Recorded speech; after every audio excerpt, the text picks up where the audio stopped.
अस्सलामुअलैकुम। लो बई शाम का सलाम, एक सवेर का सलाम होंदा वे। असीं हुण शाम का भी सलाम करन लग गए हाँ। ते मौसम बड़ा अच्छा वे, चांद भी उपर नज़र आ रहा वे। ते नाल बस मगरिब होने वाली है, थोड़ी देर रह गई है। मैं कहा भी चमगादड़ा दे आने तो पहलों पहलों जड़ा ना मैं चक्कर ला लवां। अज धुप्प खासी रही, गर्म दिन सी तो बड़ा मज़ा आया। अंदर भी बैठे जड़ा सेक पिया चंगा लगदा सी कि खासी ठंडक महसूस गर्मी महसूस हो रही सी। तो इस तो फिर मैं उस धुप्प च नहीं निकली। ऐसा मौसम होंदा है ना, फिर मैं धुप्प च निकलनी फिर अच्छी लगती है। पर अज थोड़ी लग रही सी गर्मी जही, मैं अंदर ही बैठी रही। तो हुण मैं इंतज़ार कर सकती थोड़ी धुप्प घटे तो मैं जावां। फिर चाह शाह बनाउण लग गई, उहदे विच टाइम लग गया। तो हुण तो बिल्कुल टाइम हो गया भी चमगादड़ा वाला। तो मैनू बड़ा डर लगता। मैं कहा भी चल बई फटाफट दो चक्कर कट के ते अंदर भज जाइए, छेती ना भज के अंदर आ जाइए। तो बस खामोशी खामोशी इत्थे इन्ना सकून है। खास कर कोई इन्नियां गड्डियां खड़ियां देखो पिछे, इन्ने गड्डियां सारे खड़ियां ने। मजाल है कोई कभी कोई हारन बजांदा होवे कि कोई गाड़ी का हॉर्न तुहानू टी करके करे या कुछ करे ना। बई हर कोई अपना आके खड़ी कर देंदा चुप करके गड्डी अपने घर चला जाता शराफत दे नाल। ते अल्लाह अल्लाह ते खैर सला। तो मैं हुणे पढ़ रही सा शबीर हुसैन साहब ने वीडियो जी देखी। वो मैं कल जो खिताब किया सवेरे वो गोश्त वाली ला दी, नाश्ते वाला टुकड़ा लाना ही मैं भुल गई। वो बाद च मैं देखा ओ हाए मैं क्या किया। चलो मैं कोई गल नहीं। तो वो फिर शबीर हुसैन साहब ने कहा कि मेरी अम्मी भी पकाते ने ना जड़ा सालन या जो भी खाना वो भी इस तरह अंदाजे दे नाल ही पकाते ने। वो नहीं नाप तोल के करते। तो मैं तो बड़ा भी नाप तोल के पकाना वा। तो चलो भी कोई गल नहीं। तुसी नवें दौर दे हो तो तुसी नाप तोल करके पकाते हो। तो असी जो पुराने दौर दे हाँ असी इस तरह हत्थां नाल ही पा लैने हाँ। तो हर तरीके नाल चल जाता। मकसद तो यही होंदा कि खाना बनाना भी। तो अजकल के बच्चे ज़रा बड़ा ही नाप तोल के पकाते ने। तो वो मेरी सिस्टर जी रहिंदे ने अमेरिका, उन्होंने बेटा कवि वो तो बकायदा तराजू के नाल तोल के उन्हें एक तरकड़ी रखी हुई है। तो तराजू के नाल तोल के खाता चीज़ां। ए भी देखो ए टाइम भी आना सी असी ते खाण बहने सा ते बस जिथे ढिड भर गया तो उत्थे बस कहता अम्मी जी बस हाथ धोते तो उठ के खड़े हो गए, हत्थ उठ के हाथ धो ले।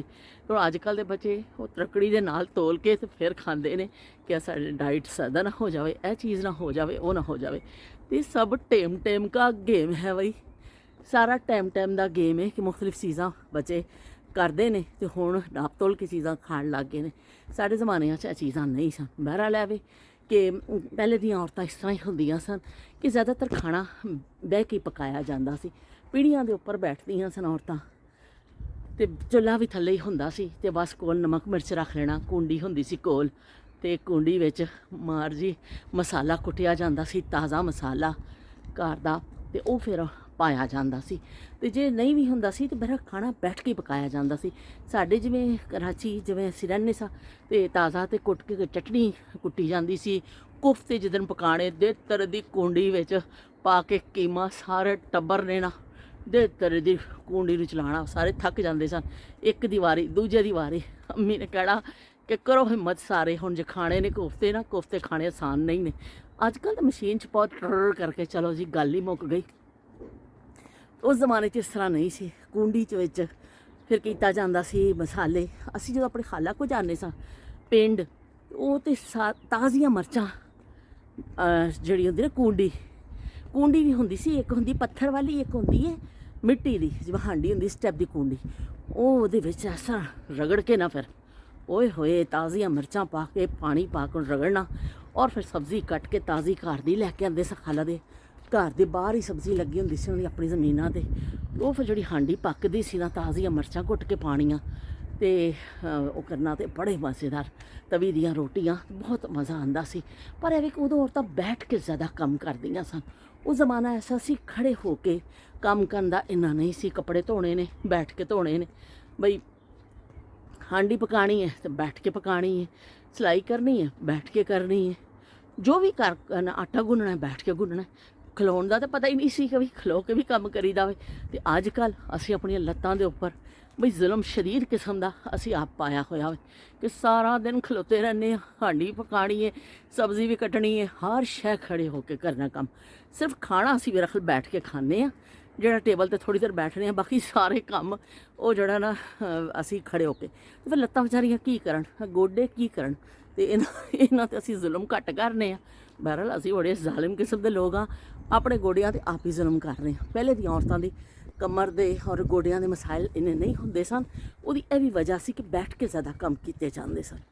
ਬਹਰਹਾਲ ਹੁਣ ਦੁਨੀਆ ਬਦਲ ਜਾਂਦੀ ਹੈ, ਨਵੇਂ ਨਵੇਂ ਫੈਸ਼ਨ ਤੇ ਨਵੇਂ ਨਵੇਂ ਚੀਜ਼ਾਂ ਆ ਜਾਂਦੀਆਂ ਨੇ, ਤੇ ਅਸੀਂ ਉਹਨਾਂ ਦੇ ਪਿੱਛੇ ਦੌੜ ਪੈਂਦੇ ਹਾਂ। ਫਿਰ ਕੁਛ ਅਰਸੇ ਬਾਅਦ ਹੀ ਫਿਰ ਉਹ ਚੀਜ਼ਾਂ ਕਹਿਣ ਲੱਗ ਜਾਂਦੇ ਨਹੀਂ ਨਹੀਂ ਇਹ ਨਹੀਂ, ਉਹ ਪੁਰਾਣੀਆਂ ਹੀ ਚੀਜ਼ਾਂ ਠੀਕ ਸਨ ਬਈ। ਬਸ ਜਦੋਂ ਅਸੀਂ ਇਸਤੇਮਾਲ ਕਰਕੇ ਦੇਖ ਲੈਂਦੇ ਹਾਂ ਨਾ, ਤੇ ਫਿਰ ਉਹ ਕਹਿੰਦੇ ਕਿ ਨਹੀਂ ਉਹ ਪੁਰਾਣੀਆਂ ਹੀ ਚੀਜ਼ਾਂ ਠੀਕ ਸਨ। ਤੇ ਬਈ ਇਸ ਤਰ੍ਹਾਂ ਹੀ ਹੁਣ ਹੁੰਦਾ ਰਹਿਣਾ। ਤੇ ਉਸ ਮਾਂ ਨੇ ਕਿਹਾ ਕਿ ਵੀ ਮੇਰੇ ਬੱਚੇ ਤਾਂ ਇੰਨੇ ਪਰੌਂਠੇ ਖਾਂਦੇ ਨੇ, ਤੇ ਹਰ ਸ਼ੈ ਦੇ ਪਰੌਂਠੇ, ਹਰ ਸ਼ੈ ਦੇ ਪਰੌਂਠੇ ਬਣਾ ਲੈਂਦੇ ਆ, ਗੋਭੀ ਵਾਲੇ ਵੀ, ਤੇ ਇਹ ਤੇ ਕੀਮਾ ਤੇ ਫਲੀਆਂ ਤੇ ਆਲੂ, ਉਹਨਾਂ ਨੇ ਬੜੀਆਂ ਚੀਜ਼ਾਂ ਦੇ ਨਾਂ ਲਿਖੇ। ਤੇ ਬਈ ਬੱਚੇ ਪਰਾਠੇ ਤੋਂ ਅੱਛੀ ਮੇਰਾ ਖਿਆਲ ਹੈ ਕੋਈ ਖੁਰਾਕ ਨਹੀਂ। ਆਰਾਮ ਨਾਲ ਘਰ ਦਾ ਸਾਫ਼ ਪੱਕਿਆ ਸਾਫ਼ ਸੁਥਰਾ ਤੁਸੀਂ ਪਰਾਠਾ ਖਾਓ, ਉਹਦੇ ਵਰਗੀ ਗੱਲ ਹੀ ਕੋਈ ਨਹੀਂ। ਕਿਉਂਕਿ ਤੁਸੀਂ ਇੱਕ ਤਾਂ ਆਪਣੇ ਘਰ ਤੁਸੀਂ ਪਕਾਇਆ ਹੁੰਦਾ ਵੇ, ਤੁਹਾਨੂੰ ਪਤਾ ਹੁੰਦਾ ਉਹਦੇ ਵਿੱਚ ਤੁਸੀਂ ਕੀ ਪਾਇਆ ਵੇ, ਔਰ ਦੂਸਰਾ ਇਹ ਵੇ ਕਿ ਸਾਫ਼ ਸੁਥਰੀ ਚੀਜ਼, ਹੈਲਦੀ ਫੂਡ ਹੈ, ਤੇ ਬਹੁਤ ਅੱਛਾ ਪਰਾਠਾ ਜਿਹੜੇ ਬੱਚੇ ਖਾਂਦੇ ਨੇ ਨਾ, ਉਹ ਵਾਕਈ ਬਹੁਤ ਅੱਛਾ ਫੂਡ ਹੈ। ਇਹ ਤੋਂ ਅੱਛਾ ਫੂਡ ਕੋਈ ਨਹੀਂ। ਤਾਂ ਅਸੀਂ ਤਾਂ ਬਈ ਆਪ ਪਰਾਠਿਆਂ ਦੇ ਸ਼ੌਕੀਨ, ਸਾਰੀ ਜ਼ਿੰਦਗੀ ਪਰੌਠੇ ਖਾ ਖਾ ਕੇ ਅਸੀਂ ਇਸ ਹਾਲ 'ਚ ਪਹੁੰਚ ਗਏ ਹਾਂ ਕਿ ਹੁਣ ਪਰਾਠਾ, ਮੈਂ ਖੁਦ ਪਰਾਠਾ ਦੇਖਾਂ ਨਾ ਤੇ ਫਿਰ ਮੇਰੇ ਕੋਲ ਸਬਰ ਨਹੀਂ ਹੁੰਦਾ। ਇਸ ਤੋਂ ਮੈਂ ਸਵੇਰੇ ਸਾਰੇ ਪਕਾਉਂਦੀ ਨਹੀਂ ਹਾਂ, ਦੇਖਣੀ ਨਹੀਂ ਹਾਂ। ਜਦੋਂ ਮੈਂ ਕਦੀ ਹੈਦਰਾਬਾਦ ਜਾਵਾਂ ਜਾਂ ਫਿਰ ਆਪਣੀ ਛੋਟੀ ਸਿਸਟਰ ਕੋਲ ਜਾਵਾਂ, ਉਹਨਾਂ ਦੇ ਹੱਥ ਦੇ ਉਹ ਵੀ ਕਹਿ ਦਿੰਦੀਆਂ ਨੇ ਬਾਜੀ ਖਾ ਲੈ, ਤੇ ਬਾਜੀ ਫਿਰ ਮਨਾ ਨਹੀਂ ਕਰ ਸਕਦੀ, ਤੇ ਬਾਜੀ ਕਹਿੰਦੀ ਲਾਓ ਫਿਰ ਦੇ ਦੇਵੋ, ਤੇ ਫਿਰ ਮੈਂ ਖਾ ਲੈਂਦੀ ਹਾਂ। ਫਿਰ ਇੱਕ ਦਾ ਵੀ ਕਿ 2 ਪਰੌਠੇ ਬਾਅਦ ਦਫਾ ਖਾ ਲੈਂਦੀ ਹਾਂ, ਤੇ ਬੜਾ ਮਜ਼ੇਦਾਰ ਲੱਗਦਾ ਪਰਾਠਾ। ਚਾਹ ਦੇ ਵਿੱਚ ਡੋਬ ਕੇ ਪਰਾਠਾ ਖਾਣ ਦਾ ਆਪਣਾ ਹੀ ਮਜ਼ਾ ਵੇ ਕਿ ਤੁਸੀਂ ਚਾਹ 'ਚ ਪਰੌਠਾ ਡੋਬ ਕੇ ਖਾਓ, ਤੇ ਬੜਾ ਮਜ਼ੇਦਾਰ ਲੱਗਦਾ ਵੇ। ਤੇ ਹੁਣ ਮੈਂ ਚੱਲਦੀ ਹਾਂ ਕਿਉਂਕਿ ਥੋੜ੍ਹੀ ਜਿਹੀ ਸਰਦੀ ਦੀ ਸ਼ਿੱਦਤ ਵੀ ਥੋੜ੍ਹੀ ਜਿਹੀ बढ़ ਗਈ, ਜ਼ਿਆਦਾ ਨਹੀਂ ਹੈ ਕਿ ਬਰਦਾਸ਼ਤ ਨਾ ਹੋ ਰਹੀ ਹੋਵੇ, ਪਰ ਇਹ ਵੀ ਕਿ ਮੈਨੂੰ ਡਰ ਲੱਗਦਾ ਪਿਆ ਕਿ ਚਮਗਾਦੜਾਂ ਤੋਂ ਆਉਣ ਤੋਂ ਪਹਿਲਾਂ ਮੈਂ ਦੌੜ ਜਾਵਾਂ ਅੰਦਰ। ਮਗਰਿਬ ਦਾ ਟਾਈਮ ਹੋਣ ਵਾਲਾ ਹੈ, ਅਸਮਾਨ ਬਹੁਤ ਖੂਬਸੂਰਤ ਹੈ, ਤਾਂ ਮੈਂ ਤੁਹਾਨੂੰ ਥੋੜ੍ਹਾ ਜਿਹਾ ਅਸਮਾਨ ਦਾ ਨਜ਼ਾਰਾ ਕਰਾ ਦੇਵਾਂ।